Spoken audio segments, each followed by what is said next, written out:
તો કેમ છો મિત્રો? મજામાં? હું અરુણ જાડો તમારું હાર્દિક સ્વાગત કરું છું એક નવા વ્લોગમાં. તો ઘણા લોકોને વોટ્સઅપમાં મેસેજ હતો. આપણે વોટ્સઅપમાં ઘણા ખરા ફ્રેન્ડ થઈ ગયા છે. ઘણા ખરા એટલે 1700+ થઈ ગયા છે ફ્રેન્ડ આપણે વોટ્સએપમાં. એટલે મને મેસેજ એક એ બહુ ફરે છે કે અરુણભાઈ ગ્રાઉન્ડની તારીખ આવી ગઈ, આજે કાંઈક સમાચાર હતા પણ ગ્રાઉન્ડ નથી થતું. તમે સાચું નહીં માનો, આપણે રોજાના, હું તમને કહું સામાન્ય, હું તમને મારી અત્યારે રિયલ વાત કરું, રોજાના કમસે કમ 50 થી 60 મેસેજ રહ્યા ને એ ખાલી રનિંગના લઈને જ છે. એટલે હું મારું મંતવ્ય એવું કહેશે કે મારા આગળ જે ફ્રેન્ડો, મારા જે બધા રહ્યા ને મારા મિત્રો, એ બધામાંથી લગભગ જાજા નહીં પણ લગભગ 100 છોકરા દેવા શકીને ખરેખર ગ્રાઉન્ડ નથી થતું મારા આંકડા મુજબ, મારા ફ્રેન્ડોમાંથી. તો ગ્રાઉન્ડની બધાને બહુ જ પ્રોબ્લેમ છે. પણ આમ તમે જુઓ ને તો કાંઈ સમજાતું નથી કે આ એકચ્યુઅલીમાં દોડ છે શું. હું તમને વાત કરું નહીં. હવે તમને બે દાખલા, મેં એક વિડીયો હવાર અપલોડ કર્યો હતો. મારો ભાઈબંધ મેરાથોનમાં રાજકોટમાં કોઈ દોડ્યો નથી, હોસ્પિટલમાં એ નોકરી કરે છે અને 49 મિનિટમાં એને 10 કિલોમીટર કાપી નાખ્યું. આ આપણે હું માની, તમે તો ન માનો પણ હું તે જ માનવાતી. હવે એ માણા મારી સામો હતો, મને ખબર છે આ કોઈ દોડવા નથી જતો. સવારમાં 10 વાગે ઉઠે કોઈ દોડો, કોણ દોડવા જતું? 10 વાગે ઉઠીને તો એ જો નોકરી એવું જતો. હવે એ દોડતો હતો નહીં. હવે એમાં 5 કઈ રીતના થયું હોય? 49 મિનિટમાં એને પૂરું કર્યું. મને નવાઈ લાગે છે, વિચાર તમે કરો. અને એ વાત તો હાલો, એ તો બધું ક્યું કરે, એ તો કાંઈ વાંધો નહીં. એ તો આપણે રાજકોટ હતા અને કદાચ દોડી ગયા, હાલો એમાં એ આપણે સાઈડમાં કરો. પણ અહીંયા મારા ભેગો એક ફ્રેન્ડ, મેં બેદી મોર તમને સ્ટોરી શું કહેવાય નાખી હતી ઇન્સ્ટાગ્રામમાં, અગર તમે જોઈ હોય તો અરુણ ચાવડા ચર્ચમાં જોજો, મેં સ્ટોરી નાખી હતી, રીલ નાખી હતી.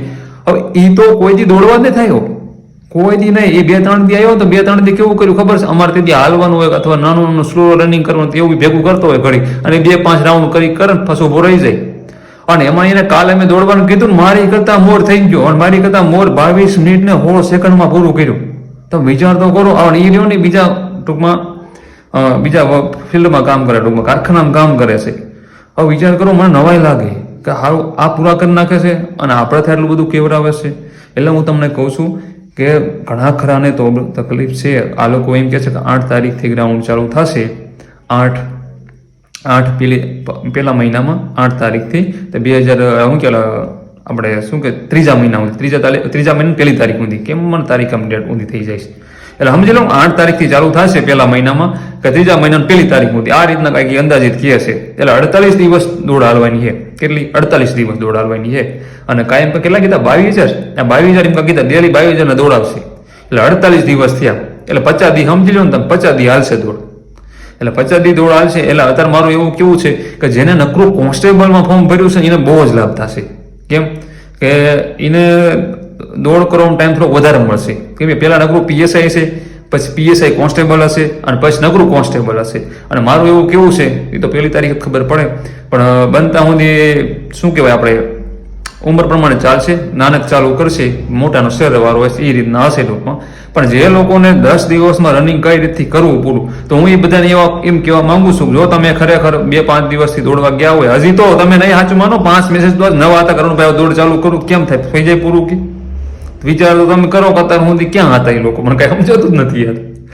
હજી અત્યારે આજ 5 મેસેજ હતા, મારે એમને શું રિસ્પોન્સ દેવો? હવે મારે હું કઈ એટલો બધો કઈ શું નહીં જાણકાર દોડનો. હવે મેં કીધું ભાઈ અમે 6 મહિનાથી દોડ કર્યા, 7મો મહિનો જાય છે અમારે, તો અમે વિચાર કરીશું. અને તમારે મેં હાથ ધીમા દોડી જવું છે, થોડીક વિચાર કરો. પણ હું એમ કહેવા માંગુ છું, તમે એટલું બધું શું કહેવાય ડિમોટિવેટેડ ન થાવ કે દોડી તો નાખે ગમે એ વાત ફાઇનલ વાત છે, 100%ની વાત છે. ગમે એ દોડ નાખે. કેમ કે કાલ મારી સામે જાગતું જોગતું સામું ઉદાહરણ હતું. એ મારી હાર દોડી ગયો, કોઈ દોડ્યો જ નથી. હાર 22 મિનિટ ને 16 સેકન્ડમાં પૂરું કર્યું. વિચાર તમે કરો, એટલે તમારું બોડી જાય, તમારું બોડી કેટલું સેમિનામાં છે, તમારામાં કેવડી આમ ટૂંકમાં છે ઇમ્યુનિટી પાવર, એની ઉપર થાય. બાકી તો હું માનું છું પ્રેક્ટિસ જરૂરી છે, પણ કોઈનું શરીર એવું હોય સમજાણું, એટલે દોડી જાય, એનો વાંધો ન હોય, એટલે બધી પ્રેક્ટિસ ન કરવી પડે. પણ હું કહું છું બધા એવા ન હોય, ઘણા થોડી પ્રોબ્લેમ પડે. હું એમ કહું છું તમે જો થોડાક દી પ્રેક્ટિસ કરી હોય, 15 દી 2 મહિના મહેનત કરતા હો, અને હજી તો ઓલું ન થતું હોય, તો હવે હું એમ કહું છું પગની કોઈ એનર્જી ન આવે, કોઈ વસ્તુ કોઈ થવું ન જોઈએ દુખાવાતે, એ રીતના દોડ કરો. અને સીન પેન ને બધું થાય ને એ માટે પ્રેક્ટિસ કન્ટિન્યુ ચાલુ જ રાખવી પડે. કારણ કે રણભાઈ સીન પેનનું કાંઈ ઇલાજ કરો, સીન પેનનું કાંઈ ઇલાજ જ નથી. સમજો ને તમે, નોર્મલી મેં તમે પેલા વાત કરી હતી ને, ઓલો જે ગરમ પાણીની દેશી ઇલાજ, એ દેશી ઇલાજ છે. બાકી કોઈ સ્પ્રે છે એવો તમે છાંટો એ નથી. બાકી તમારે પ્રેક્ટિસ તો મૂકવી જ ન પડે, પ્રેક્ટિસ તો કરવી જ પડશે.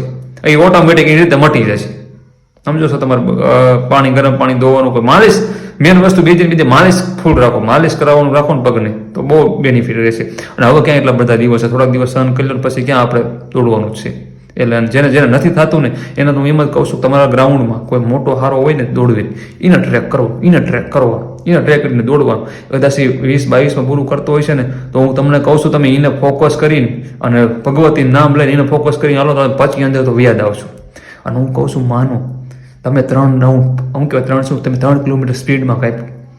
માની લો તમે 12 રાઉન્ડ મારવાના છે, તમે 8 રાઉન્ડ મસ્ત વ્યવસ્થિત કાપી નાખ્યા સ્પીડ, પછી તમે થાકી ગયા, તમે 3-4 દિવસ હરખી રીતના 2-3 હું કહેવાય 2 ટાઈમ તમે જાઓ અને હરખી રીતના 8 રાઉન્ડ માર્યા, પછી આજે જઈને તરત 1 રાઉન્ડ વધારે દેવો, 9 રાઉન્ડ માર્યા, પછી પાછા હવારમાં જાઓ, પાછું 1 રાઉન્ડ વધારે, એ રીતે અઠવાડિયું હરખી પ્રેક્ટિસ કરો ને એટલે મારું એવું કેવું છે વ્યક્તિગત કે 100% તમને બેનિફિટ થશે. તો ચાલો, જય માતાજી. અને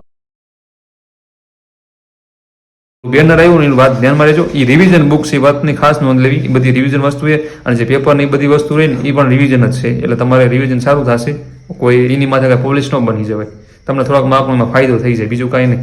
તો હું એ નકરું ન વાંચ્યા રાખું, મારી આગળ કેવડા થોતા તમને ખબર છે ને બ્લોગમાં, આગળ બ્લોગમાં નાખ્યા જોઈ લઈશું પહેલાં. તો ચાલો, જય માતાજી.